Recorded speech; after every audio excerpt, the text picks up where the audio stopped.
The roofing industry is broken, and we've got the fix. At Hire a Pro, we help homeowners do the same thing a roofer would do when it hails on their own house. Own the project, delegate the tasks, and keep the compensation. But you don't have to take my word for it. You could ask Chrissy. Chrissy, how'd it go? It went great. You educated us on how everything worked, showed us behind the curtain, so to speak, and after our $25,000 roof was replaced, we walked away with almost $6,000 for the work we put in. And what work was that? We got the permit and we picked the color. Hire a Pro handled everything else. You did a great job, and I'm not even being paid to say that. If anyone's listening and has a storm damage claim, call them. Don't hire a roofer, hire a pro. That's awesome. I appreciate the kind words, and I think you just made up our new motto. All right, Joe, you're up. So if insurance has approved your roof replacement, give these guys a call at 651-402-3400 or visit them online at hirea.pro. That's hire, and then put the dot there, pro. Hey, Garage Logic fans, I do a podcast on the Garage Logic Network that comes out every Wednesday and Friday now, twice a week. But here's an important caveat. There is zero logic available in my show, in the formal definition of logic. Of course, life is a yin and yang kind of thing. There's the logic side, and then there's the what the hell side, which needs to get its exercise. So come for the what the hell and stay for the you've got to be kidding me. Mishki, now Wednesdays and Fridays, twice a week.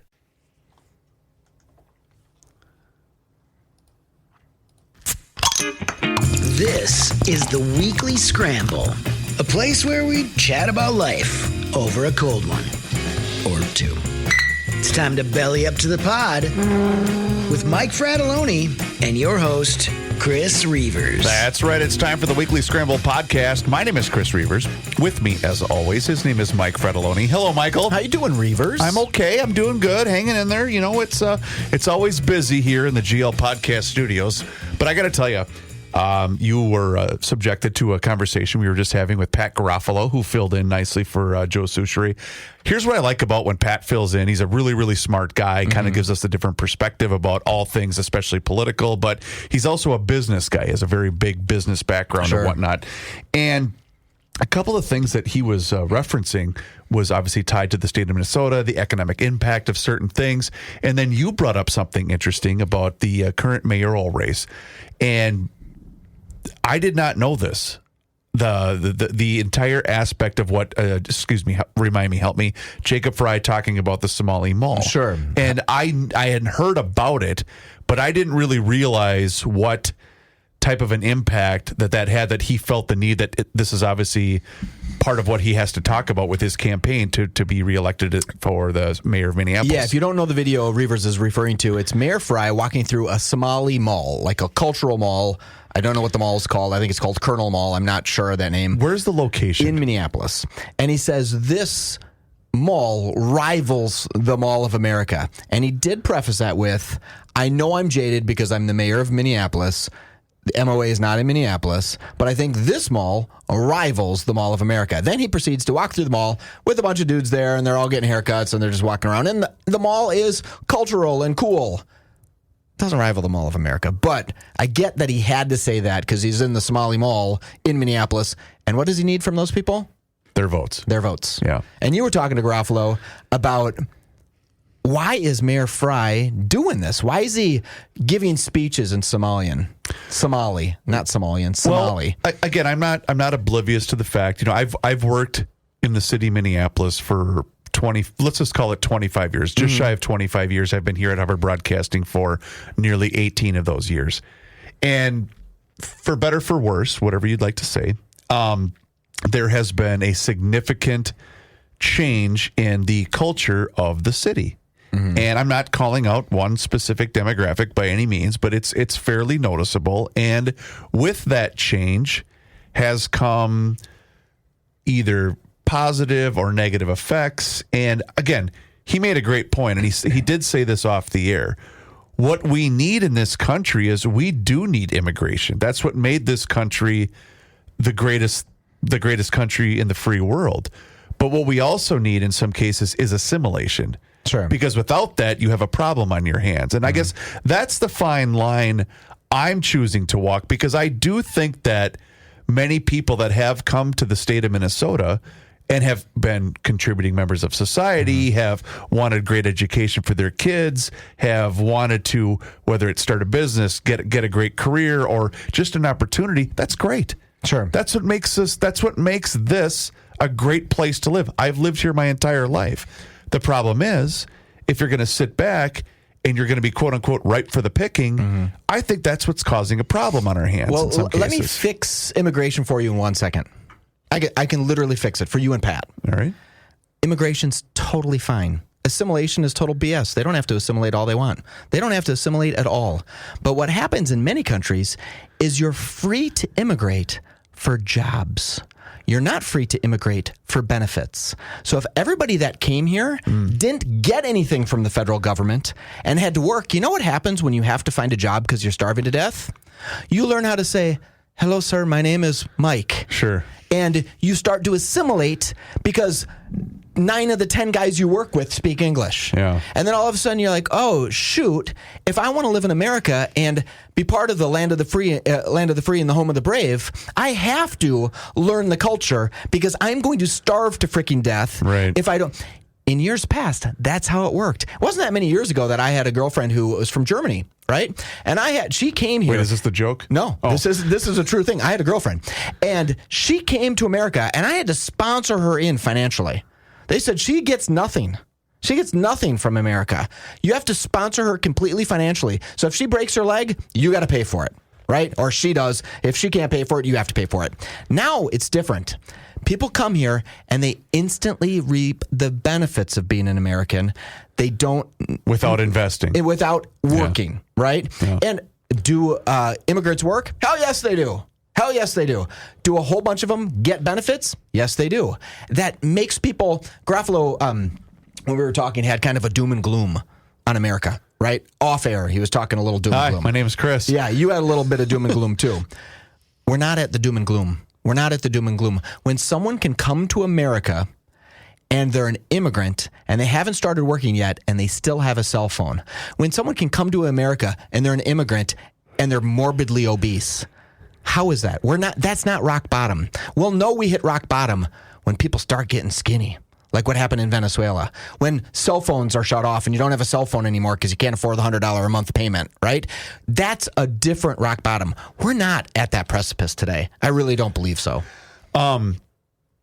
Okay, well, that is an optimistic view. I mean, isn't that fair to say? Yeah, it is. I'd take all the immigration that people wanted to do. You want to come here and work and not get benefits? Go for it. Can we? Okay. I'm going to agree and somewhat disagree with you because there was a number he gave me and the entire Garage Logic crew that absolutely blew my mind. And one of his big things when he was still in office was he was always talking about mass migration and how that's a real significant problem. And those that pushed up against it that would say, well, that's, you're focusing too much on the wealthy 10%. Well, the problem by saying something like that, or if that's your response to what is a significant problem, the fact that someone wealthy, well, the top 1% of people, not only in this state, but in this country, pay 90% of the taxes. Yeah. And so if those people start to say, well, this isn't financially feasible for me or my business anymore, that dollar then is going to get passed down to the likes of us. And so that's why burden of that dollar. The burden of that dollar. Thank you very much. The burden of that dollar is then going to get passed down to us. And so I look at things, whether it's property taxes that continue to go up, and I'm not trying to play Joe Souchere right now, but there's a number I want to get to that he shared with us. He basically said in one calendar year recently, I can't remember if he said 23 or 24, so I'm sorry, but he said in one calendar year, this is IRS data. This is not some politician that's pulling numbers out of thin air. Data, yeah. But he basically said in one calendar year, the amount of money that left this state against the amount of money that came into the state was $2 billion. Yes. Yep. That number needs to get made up somehow because this just in, state budgets and local budgets have been set. So those numbers need to be accounted for somehow. You notice how the richest Minnesotans that we all know their names, You know where they never die, Reavers? Minnesota. They never die in Minnesota because it's too expensive to die in Minnesota. Yep. I looked up real quickly while you were talking. Milton Friedman's view of, fantastic economist Milton Friedman, notable, maybe one of the world's most famous economists. And he was talking about immigration. And he said illegal immigration for America is fantastic because they derive no welfare, no benefits whatsoever. They pay into the tax system, but they don't get any benefit out. That's illegal immigration. He said the problem is when we have legal immigration and they're instantly allowed all the benefits and welfare of the United States. And he says that's just not sustainable. That's just not sustainable. So Right. I know it sounds strange to say, hey, illegal immigration is kind of good, right? But it kind of is for the GDP of America because we're not paying out benefits to those that are illegal. But if you continue to substitute the people, let's just say the likes of you and me, we grew up here, we were raised here, we've lived here our entire lives. If you start to then replace those that made a living for themselves, perhaps created a good business that created jobs and provided sustainable resources and whatever else for the state, if you start to replace those people with those that continue to come here that are just looking for, with their hand out, that aren't going to try to contribute in the same way, we can't maintain this. We just simply can't. I get it. So I think we're going to have a canary in the coal mine situation in New York. When Mondami becomes the mayor of New York City and more people start leaving New York because they don't want to mess with socialist politicians, and they say, hey, I'm not going to take an extra city tax of another 5% on my wealth. I'm just not going to do it. There's conflicting stories about how much money is leaving New York. The problem is it's still New York. It's still the financial capital of the world. But we're going to have a total stated socialist, almost communist guy who's never really had much of a real job.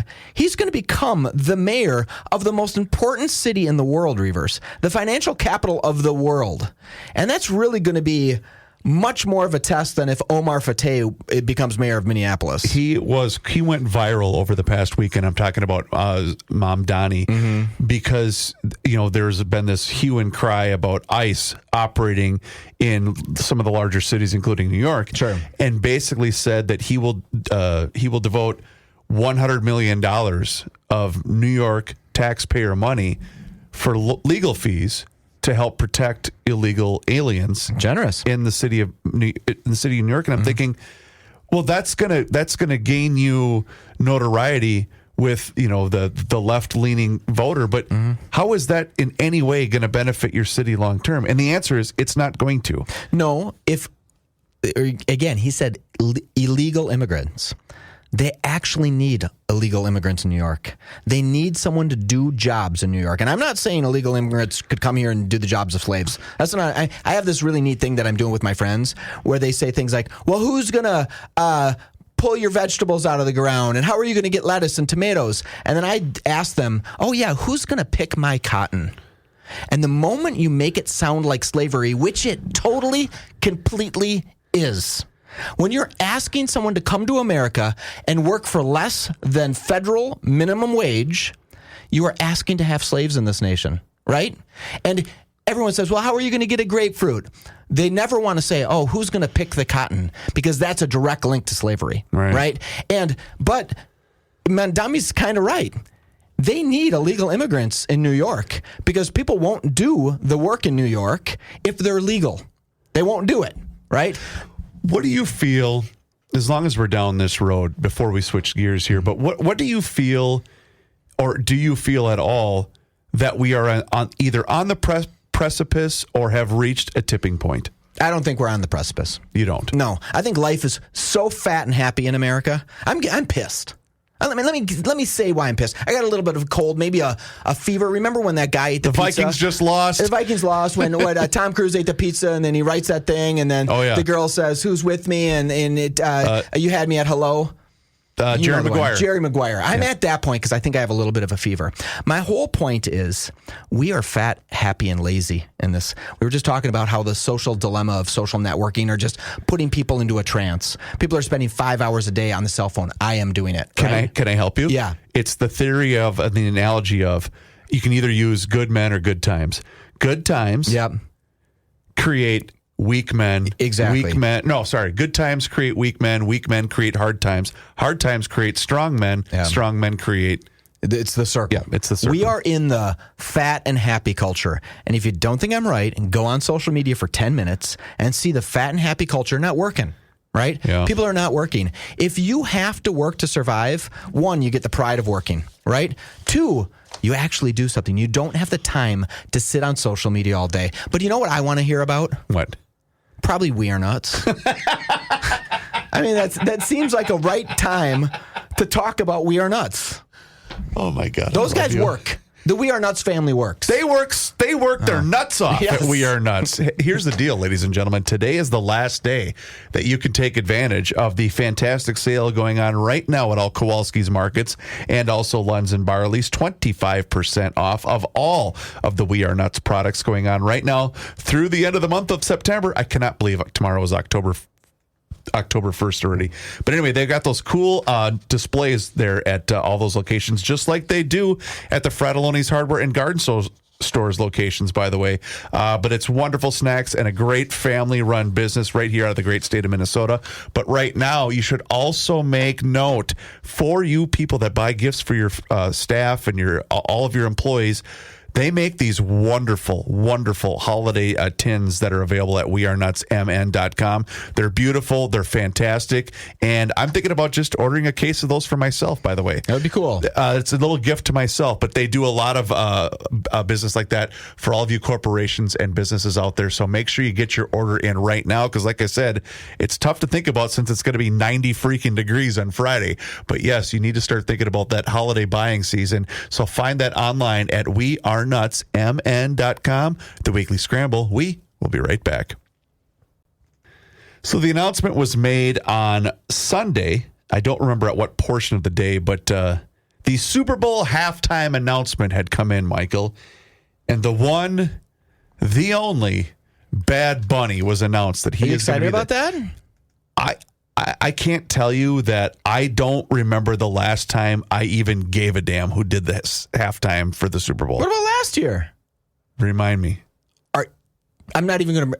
Are you kidding me? I don't remember. I'm not even going to tell you. I'm going to let you come up with it on your own. Was it Rihanna? No. That was a couple years ago. Do you remember ago. he rapped and he walked and he had girl jeans on? And then he made fun of Drake for being a pedophile. Oh, that Kendrick Lamar. That's right. Yeah. You know, that was okay. Was it? I will say the Super Bowl that was in L.A. a couple of years ago, that was Dr. Dre, Eminem, and Snoop Dogg. That was pretty cool. I do think the one that really kicked off all of this where a legit, like, big time performer was the 2001 Super Bowl that U2 did, obviously after 9/11. The Patriots were the underdog team in that game and ultimately ended up winning. And when they're doing when they were doing Beautiful Day, that was pretty cool. It was a symbolic moment, and I believe it was in New Orleans.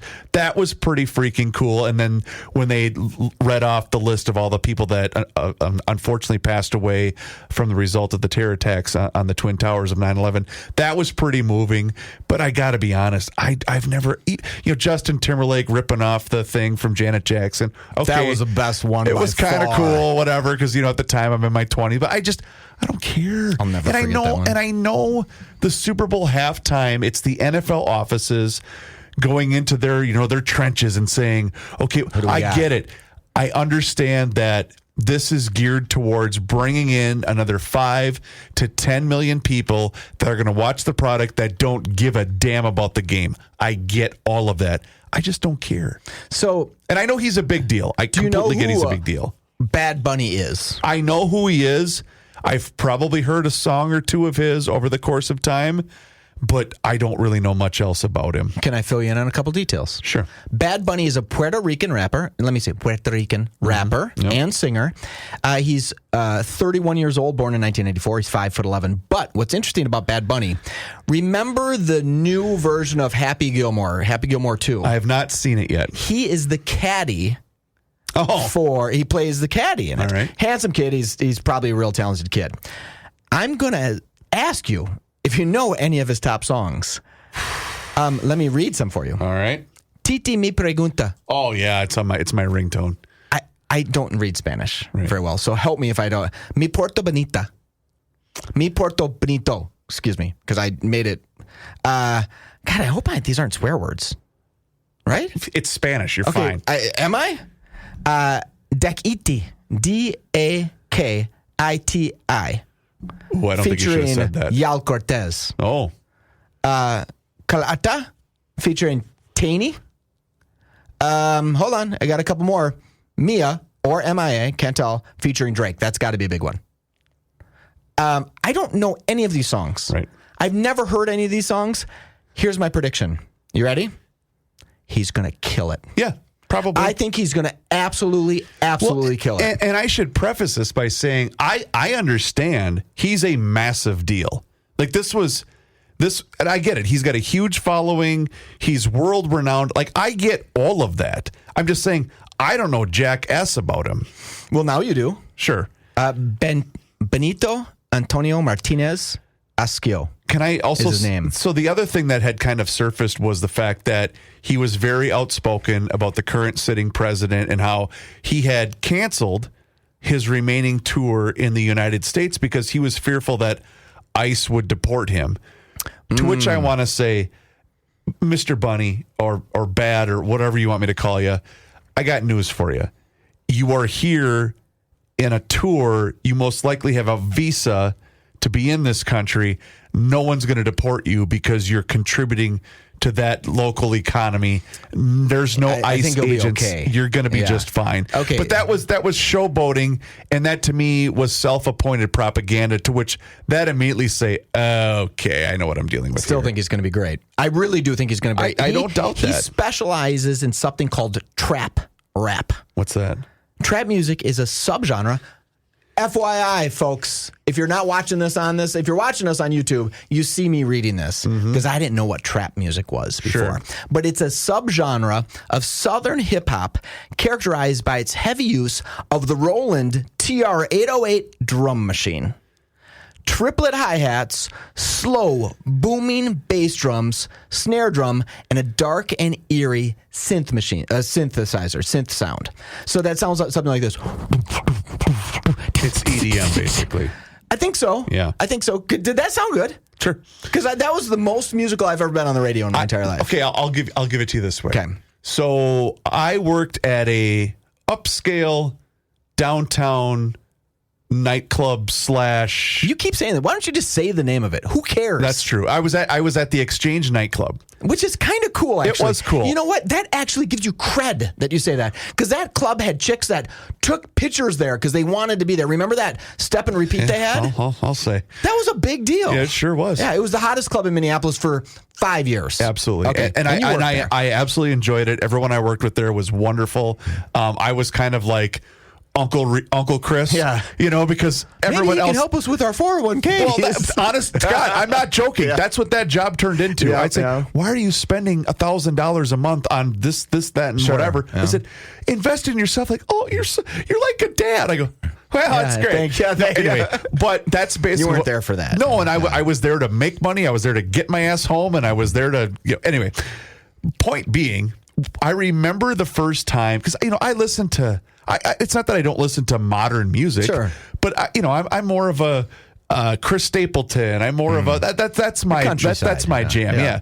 KS90, whatever's KS95 is playing. Yep. But I remember we had an EDM night. And we were told about this. We were selling tickets for it. And this is probably 2016. Is that electronic dance music? EDM? Correct. Is that what yeah. that stands So I for? remember they were saying, and they were having some EDM performer come in. Okay. And I had no idea how Okay. big this was going to be, Yeah, right? I'm yeah. just like, oh, okay. So they said, hey, normally, we open at 10, but tonight we're opening at 9, so you guys have a chance to get set up a little bit earlier, blah, blah, blah, blah, blah. And I remember thinking, oh, okay. And then this girl I was working with, and I won't use her name because once in a while she listens to the show, and she said, Reavers, you don't understand how big of a deal this is. I go, well, I'm not going to not work as hard as I Sure. normally do. She's Yeah. like, no, it's going to be insane in here. And I went, oh, all right, cool. No, you don't understand. It's going to be wall-to-wall people because it wasn't a big place. Sure. But if it was packed, it was busier It than felt ghetto. cool, yeah, anyway. yeah. And so that was the first exposure that I had to a legit EDM show. And I can't tell you, after about 45 minutes, I had to put earplugs in because it was so annoying. But it's just constant. And again, made a lot of money that night. Yeah. Not complaining about that whatsoever. But it was, again, I'm old guy working at the nightclub. I completely get that. But I just remember thinking, how is this in any way enjoyable for anybody? And these were people that paid to get be in. there Do you just to remember get who it in. was? I don't off the top of my head. I'm sorry. Can I It ask wasn't you- Bad Bunny. I can tell you Okay, that. can I ask you a question? Yes. Do you miss that at all? Like, is there any part of you? I know you wouldn't miss being downtown. I get that, but I bet you some nights you made $500 in tips. Really? Yeah. Okay. Sometimes even better than that. Oh, yeah. I mean, it was a very, very. It was like Studio 54 in Minneapolis. I know they're two different things, but it was the hottest nightclub in Minneapolis. I will say this. Do I miss the social aspect? I do in chunks. Okay. Because you got to keep in mind, like, it's fun. Like, the first couple hours are great because it's like, oh, I'm out, but I'm not really boozing. Sure, yeah. And I'm part of the vibe, but I'm working. Yep. And so that part of it, yes, I did enjoy the social aspect of it was great, but do I miss getting home at 4:30 in the morning? God, no, I don't miss that at okay. all. Yeah, that's the time. Yeah, do I miss the money? Hey, yeah, I sure do. But no, the other parts of it, not really. And it's not even that it's downtown, because I used to love being downtown on the weekends. It was fun. It's You know, the but- reason why I ask is my wife was a bartender, Okay. right? So she was a bartender for years, like right after college and just kind of in college and right after college. And I think to this day, that was her favorite job. She loved the hustle and bustle of being, and she was a resort bartender, right? She was up north at a resort. And she said she just loved it. You'd blink and your shift was over. Well, she's 100% correct. And I will say this part of it too. And I've said this probably 100 times on our shows. But I will say, I think it's imperative that every single person, no matter what walk of life you plan on going and pursuing in long term, every single person should work in the service industry, because it teaches you how to face pressure, how to relate to every single different personality type, how to work under all sorts of different circumstances. And also, you're on your own. It's a survival tactic that I think everyone deserves to learn and to perfect in a lot of cases. I really I always do. worry about having an upset stomach. What if you had Taco Tuesday and you're the bartender at a club like that, and you're like, excuse me, I need 15 minutes to take care of this. There are no 15-minute chunks, No. right? No. And I always wondered about that, people who are on TV for like an hour-long show. What happens? What happens if that Chipotle they just ate sitting sideways because they had too much cheese and sour cream? This is why anybody in the biz will tell you that you never eat anything that you know your body can't withstand for at least a couple of hours. Okay. All right. And I never ate before a shift. Now, when shift is over, it's go time. go time, If it's Pizza Luce, if it's whatever. Remember the fun times going to Pizza Luce? Remember the fun times of just not being old? Yes, I do. Yeah. Thanks, Mike. I wonder right now, I'm 54, you're younger than me. I wonder if we went out, would I make it to 1 o'clock or 2 o'clock in the morning, which I did a lot. And then would I want to go to Pizza Luce, or would I say, this looks sketchy here, I don't want to do this anymore? I mean, because they have Pizza Luces in Roseville that are safe. I can just go to that Can one. I help you answer that? Yeah. At least I'll speak for myself. Pizza Luce. You're in a lot better shape than I am, but I'm working on it. Awaken180weightloss.com. I can help you answer that. So 2 Fridays ago, I was invited to go to a grand opening at a place. Okay. You know what? No, it wasn't Just really a say grand it. opening. It was the brand new restaurant / not nightclub, but going out spot at Canterbury Park. Okay, I heard that place is crazy. It's awesome. Right. It's such a cool spot. Do they advertise with us? No, but they should. Yeah. In fact, what is the name of it? I got their Yeah, thing hold here. on, because that seems like something that we could have a frat pack event at or something. No, fun. it's Boardwalk Kitchen okay. and Bar in Shakopee. It's literally on the first turn of Canterbury Park. It's such a cool spot. Okay. So I was there with some friends who I oddly enough used to work with, and I remember it was, we're gonna meet at 9. I'm going 9. What? Yeah. And so we met up, and it was great. It was almost like a class reunion, right? And it's so cool. I can't even imagine being there during a race when you hear the horses just thundering by and stuff. And then the gun just when they have to put one No, down. don't say that. Happens all the time. But they had the baseball games on, and it's just and they had a live band playing. It was so cool, and the place was packed. And I was there for probably an hour, or I was there for what felt like a while. Sure. And all of a sudden, I'm like, oh man, I'm just getting kind of tired. Like, it's 10:15. Yeah. I went, oh dear God, Times have changed. you guys are going to stay out all night? Not a chance in hell. I got to be at football at 8:00 in the morning or whatever it is. Infinitely more likely to wake up before 2 a.m. than stay out till after 2 a.m. Oh, for sure. Like, I'm way more likely to be like, okay, well, I slept till 1:50. I am now up. Well, Bad Bunny headlining the Super Bowl number 60. Is that 60? I think it is. You're right. Yeah. Super Bowl 60. That's cool. My prediction, and we'll go back to this, I think he's going to absolutely kill it because I think he has the right attitude. I think he's going to be great. Okay. What do you think? Now, switching topics, or do we have to go to a spot? Yeah, I do need to do a spot, but go ahead. Don't mail this one in. Okay. Do a really, really great job because our advertisers deserve it. You're right. Which one is this for? This is for North American It doesn't Banking matter. Company. Those guys are great. They won't care. They won't care what you do. It's banking done differently with our friends at North American Banking Company. And you know what? They've had that philosophy since way back when. It was 1998 when they first opened North American Banking Company. And they had one simple philosophy, and that was this: it's banking done differently. And you get that feeling anytime that you walk into any one of their 6 Twin Cities locations, whether it's Roseville, 50th in France, Hastings, Woodbury, Shoreview, and Maple Grove. They do offer all of the services as the other big national banks. Whether you're looking to buy a home, perhaps finance a new home renovation project, or get that new car that you've been dreaming about, my friends can make all of that happen. But your first step should be this: check them out online today. It's nabankco.com to learn more. Also, locally owned and operated. Here's why that's important. That means loan decisions are made right here in the Twin Cities. They are not sent out of state. So this helps all of you business owners solve problems quickly and expand your business with confidence. They deal with numbers every single day, but you are never one of them. So once again, check them out online today. It's nabankco.com to learn more. North American Banking Company, member FDIC, is an equal housing lender. The Weekly Scramble. We will be right back. Beautiful, beautiful.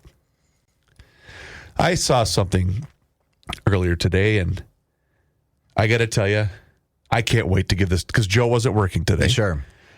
I can't wait to unveil this number on Joe tomorrow on Really? Garage Logic. I'm excited to hear this. You have 3 beautiful daughters. I do. And I imagine they spend a lot of time on social media. That's all they do. I'm older than them, and I spend quite a bit of time on social media, somewhat reluctantly. It is now confirmed that the average, let me start over. Between the ages of, I think it was 18 and 30, 25% of that demographic gets all of their news and information from TikTok. I believe it. Let me ask you, how many other news sources do you get your news from? And you're in the news and entertainment business. Yeah. How much do you get outside of Twitter? Because I know you might read something on Twitter and then go to the computer and learn more about it, but I bet you the genesis of most of the stories you pick up are Twitter related. To be fair, right? It's a pretty big chunk of your time. Okay, I'll try to answer this honestly. I get up, I do doom scroll for maybe a couple minutes, get the kiddos up, get them fed. Let's joke about this, that, and the other thing. I'll pull up my computer, start going to the normal conventional sites, the Star Tribunes, the whatnots.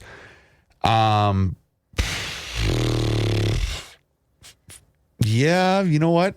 It's a pretty big Probably chunk. 15%. Yeah. Oh, that's of my it? news. That's it? Yeah, maybe Okay. 20. All right. Maybe 20. Mine's way higher than that. Really? Oh, my God. It will be the genesis. I'll hear the story. But okay, let me rephrase this Yes. though. I'm saying that's the 25%. That's the sole place where they get their news. Okay. I'm sorry if I didn't phrase that correctly. Sure. I think that's so they're just seeing a 20-second clip on Gaza, and that's the news they got about Gaza. Of that 25%, that's the only place they get news. Man, my kids, who I have an 18-year-old, 17-year-old, and 15-year-old. Reavers, they're not watching any TV. We put a TV in this girl's dorm room, right? Our daughter's dorm room, not this girl. Hasn't been turned on yet? Honest to God, why would they turn it on? They're like, I don't know. Somebody has to plug in their Netflix into or something. They don't even know this 4, 5, 9, and 11 are not even a thing for them. Right. If I went and asked my daughters, what are the Twin Cities local television stations, they would have no concept of what I'm talking about. Really? Why would they? That's true. They would have no concept of that Fox News or Fox has the Vikings games. They would not get that. But they watch the game. They Maybe. might, but they would much more watch highlights on TikTok. And you know what? It's interesting that you say that, because the other day I have, you know what? This might be worthy of a further discussion, because I read a very startling piece about kids and screen time, because I have a 10-year-old that I'm starting to get a little concerned you about said that, with the screen time, right? So I've been starting to do a little bit more research and whatnot. And he doesn't like sitting down to watch games. I said, buddy, he will watch a baseball game with me, because that's his favorite sport. He loves baseball. The kid's a freaking saint. He's 10 years old. If he can sit his ass down and watch a baseball game, don't worry about him. He's okay. I know, but I guess, but I say, hey, do you want to watch the Vikings game? Okay. So he'll sit there for a couple minutes, but then he'll want to go put together a puzzle or play with the whatever. So he didn't want to sit there and watch. Don't blame him. Yeah, and then that's totally Probably fine. play with his dolls a little bit and put Well, dresses he on must them. be a girl. I guess we got to transition. Maybe. No, but I guess my point was. Sorry, that was too far. But he does love to watch highlights. Yeah. Like, I want to say these great catches from the week. Like, he loves watching that stuff. But sitting down to watch an actual football game. Correct me if I'm not wrong on the stat. The average football game only has 12 minutes of actual action. You know what? So interesting you mentioned that. So we had, because I wanted, you're going to rip me. I won't. So Sunday, the Vikings played early. They did. My oldest son and I, we watched most of the Vikings game, and then he wanted to watch the Bills game. And so because the Bills weren't on the rig, so I have Fubo. Okay. Do you have Red Zone then or no? So I have another website that I can use. Okay. Totally legal. Yeah. And I can watch any game I want. But I bet you anything it's not a .com. It ends with a .us or .zin. Like don't tell anybody that you have this. What's China's? Okay. But I have to pull up that game on my laptop. So I have him sitting on the couch next to me, so Watching we can both watch it on the laptop as I have the Twins game on the regular TV. Okay. And I was watching the difference between a pitch in a baseball game and an actual play in a football game. I'm like, well, there's no comparison. There's way more action in a baseball game. It's not even close. Yeah, but it's a guy throwing a ball to another guy. But I guess it's the sequence of actual activity that's taking place. Yeah, but to be fair, that pitch takes, 1 second? And they throw 100 of them. So that's 100 seconds of pitching. Okay. Then there's some running around the base, which those guys can get Some first base. balls are put in play. Right, Yep. some balls are put in play. So I bet you anything, well, as you tell me how great baseball is, I can look up to see how much time an actual baseball game, how much action is in an actual baseball game. Well, and I know you wanted to bring this up, and it was mentioned literally 15 minutes after we got done recording Monday Night Sports Talk that the Twins had fired manager Rocco Baldelli. And as Patrick and I joked as we were in here recording an ad, and we found out this news after the fact. And I got to tell you, there's a lot of perks that go along with this job, getting to go to kind of cool stuff and do interesting things and talk to interesting people. Mm-hmm. Personally, for me, being able to get the uncensored Patrick Royce every Monday afternoon and let him riff about whatever is the greatest perk that I have. It's not even close. You have a really cool relationship with Pat. Oh, God. Right? I listen to your show, right? Yep. Because it's Joe's stepping back a little bit on sports. Yeah. Right? So it's definitely you and Pat kind of carrying the sports mantle. Sure. Right? And when you guys get, I wish we could just record the pre-show. Is that part of the The GL group. You can hear a lot of that on the Garage Logic Town Council. At yes. the Town Council. So That's you probably can how hear you're Royce. hearing it. Yeah. Okay, because that is well, and sometimes I'm here. I'll tell him. I have begged both of them. We should turn Monday Night Sports Talk into the uncensored version of what's really going on. Sure. Honest to God, Mike, I think that would be massive. Again, can't do that though, because people are so accustomed to not hearing Joe swear. I know, and he's become he's just a gentleman in my mind, right? Yes, I agree with you. Yeah. But both of those two, oh my God, are absolute Picassos with profanity. But the way woke nature could go, like the world of I can't believe he said that would probably. That's at this point. Yeah. You're both. What do you got to lose? Who care? I mean, granted, I guess Patrick does still have his column in the Star Tribune, and Joe has his column in the Pioneer Press. Yeah, there's still okay. I get that part of it, guys. But still, I think that would be the uncensored version of, let's just bring Patrick into the mix on GL. Mm-hmm. Can you imagine what that would do? Well, we'd probably all be unemployed. Remember when you and I were doing the show and he was writing his, Patrick Royce, who was at the end of the counter, yes, writing his, and I said, hey, is this going to bug you if we're doing the show? And he's like, I won't even notice you're here. Right? And then he would, every once in a while, throw something in where I'm like, we got to have our mics off. Because he was like, that dumb son of a bitch. It's like, oh, jeepers, creepers. He's great. I did look up while we were doing this. I can multitask. Go ahead. Creepers. Yeah. So the NFL game has approximately 11 minutes of action. An NFL game. A baseball game, however, is almost 50% more, is over 50% more at 18 minutes of action. Wow. So a baseball game is 1.5 times the amount of action as a football game. So that's pretty good. Yeah. I would have thought a baseball game was 6 minutes. There's a lot of downtime in the NFL. There's a lot of, well, I mean, it's the length of the time is probably roughly the same, but the amount of action inside. I would hate to not bring this up, but I have to get your thoughts on the Ryder Cup. Okay, I got to ask you about Rocco though before you go. As Pat and I talked about, I just basically said, he and I both said, well, they're doing him a favor. I mean, this franchise is nosediving right now. Okay, but let me ask you this. So, Rocco's young. 44 years old. So he's your age or whatever. Yeah. Okay, so let me ask you this. What do you do when you're the coach, the manager, not coach, excuse me, the manager of the Minnesota Twins? You've attained a very, very high level. Yep. Right? You're at very high level. All of a sudden, mid-season, the team sells everybody out. Yep. Right? You know it's going to be a crap season. End of the season, they come up to you and said, hey, Rocco, thank you for your 7 years. I think it was 7 years, if I'm not mistaken.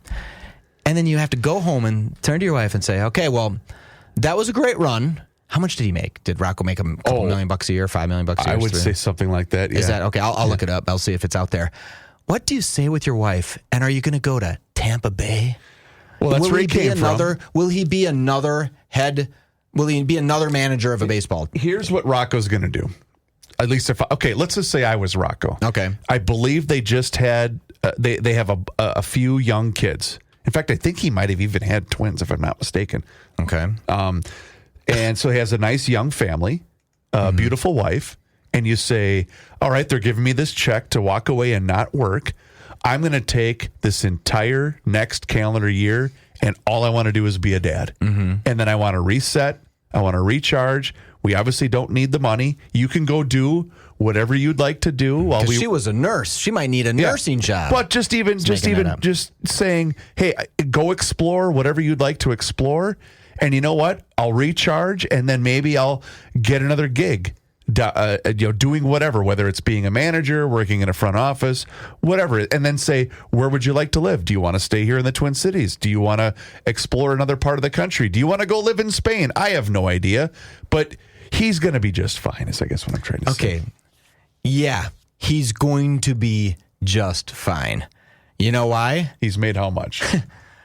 I was feeling bad for this guy. I was actually baseball managers make good money. This good?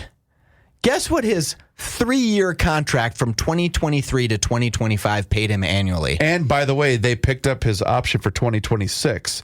I'm going to guess $6 million. $10 million a year. Yep. And he ran that turd ship into the ground, and he's making $10 million a year. Well, let's rephrase that, though, because the front office is the one that decided to get rid of everybody. Very not Rocco. true. I can't even get mad at the guy. He probably made almost $50 million with the Twins. Yeah, easily.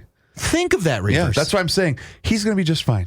He is going to be just fine. But in fact, he might even just say, wherever we set up, Nashville, Phoenix, whatever, wherever they set up shop, he's just going to say, wherever my kids are going to go to school, I am now going to be the head baseball coach, and I'm just going to... And I'm done. Hopefully with his $50 million, I'm making that up, $30 million in the last 3 years we know is real, right? Yep. So he has $15 million from that after taxes. Sure.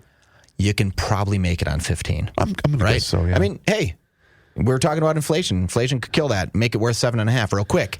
But he's got a lot of money. You can't be done at 44 years old. No, you got to have something else. He's got to become another manager to another team. Well, you could open up your own academy and start charging You're people. never going to make anything near that. No, but what you can do is just say, okay, I'm going to do private lessons or whatever, start my own company. Yeah, but how much you want to do that for? And then you work on your own terms.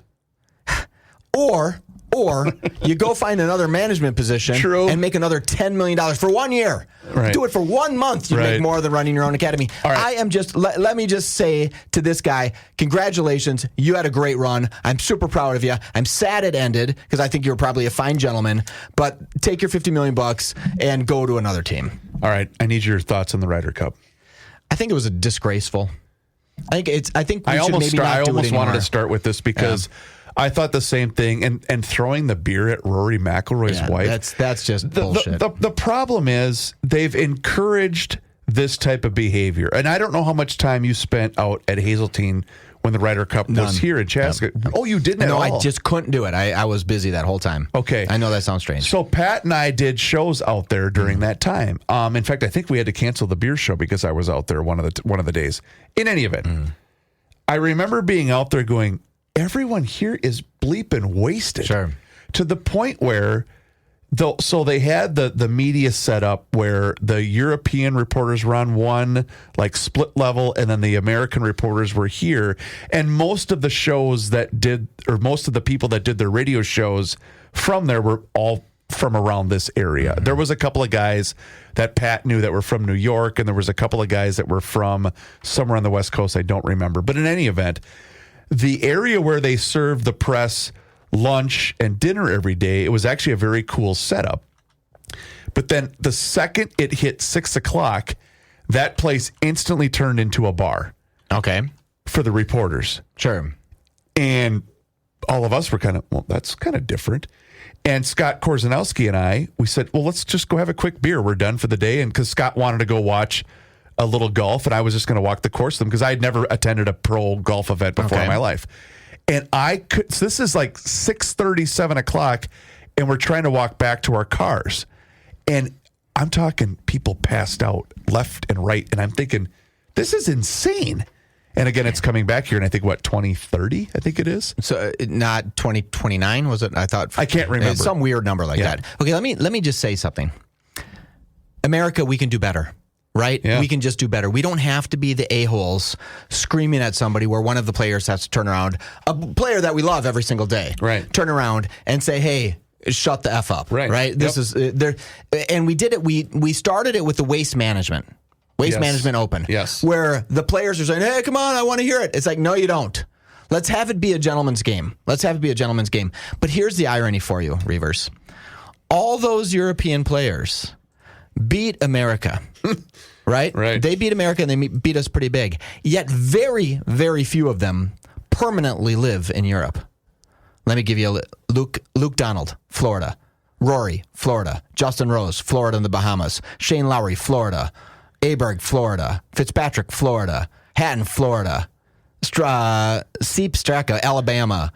Rahm, Arizona. Victor Hovland, Oklahoma. But Tommy Fleetwood lives in Dubai, right? Probably for tax purposes. Or is he part of LIV?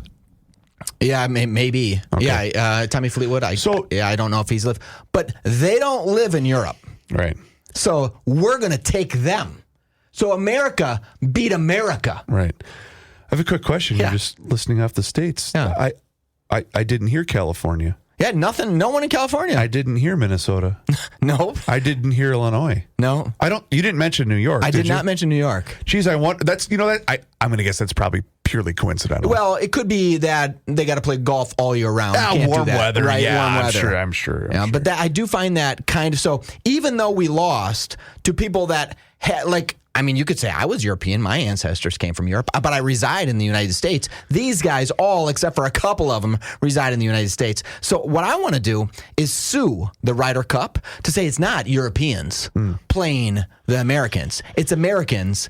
Most of these guys went to college in America. They've been here the majority of their life. Right. When do you consider yourself an American? When do we have to take you off that European team? And the other thing that was different too about the Ryder Cup setup, at least the one I experienced in Chaska, it was so weird because all of the bathrooms were also situated along that far wall, and so you were American when you walked into the bathroom. And you were American when you walked out of the bathroom, but when you were in the bathroom, European. Okay, that was good. I like that. See, you did it. You did it, and you worked it right in the system. My joke. You ready? Please, because this is part of the show now. People love this. This part. is a true story. We should maybe have this sponsored. Absolutely. The Okay, We Are Nuts joke of the day from Mike Farallone. No, let's get a different sponsor. Okay, yeah. We Are Nuts is killing it. They don't need any more help. We need to get someone else dropping money on this. Okay, what's the difference between a well-dressed man on a bicycle and a poorly dressed man on a tricycle? What's that? A tire. Reavers, you are the best. That's what we're here for, ladies and gentlemen. Dad jokes. His name is Mike Farallone. My name is Chris Reavers. Thank you so very much for listening to the Weekly Scramble podcast. If you could do us a favor, rate and review the show wherever you happen to be listening to the show. It truly helps us out, and we appreciate each and every single one of you. We'll talk to you again next time. Until then, cheers.